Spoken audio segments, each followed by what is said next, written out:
بے شک اللہ غالب ہے، حکمت والا ہے۔ اور جو لوگ ایمان لائے اور عمل نیک کرتے رہے ان کو ہم بہشتوں میں داخل کریں گے جن کے نیچے نہریں بہ رہی ہیں، وہ ان میں ہمیشہ ہمیشہ رہیں گے، وہاں ان کے لیے پاک بیویاں ہیں اور ان کو ہم گھنے سائے میں داخل کریں گے۔ مسلمانوں، اللہ تم کو حکم دیتا ہے کہ امانت والوں کی امانتیں ان کے حوالے کر دیا کرو، اور جب لوگوں میں فیصلہ کرنے لگو تو انصاف سے فیصلہ کیا کرو۔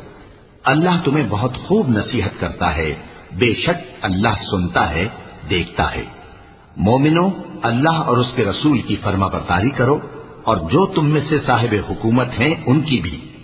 پھر اگر کسی بات میں تم میں اختلاف واقع ہو تو اگر اللہ اور روز آخر پر ایمان رکھتے ہو تو اس میں اللہ اور اس کے رسول کے حکم کی طرف رجوع کرو۔ یہ بہت اچھی بات ہے اور اس کا انجام بھی اچھا ہے۔ کیا تم نے ان لوگوں کو نہیں دیکھا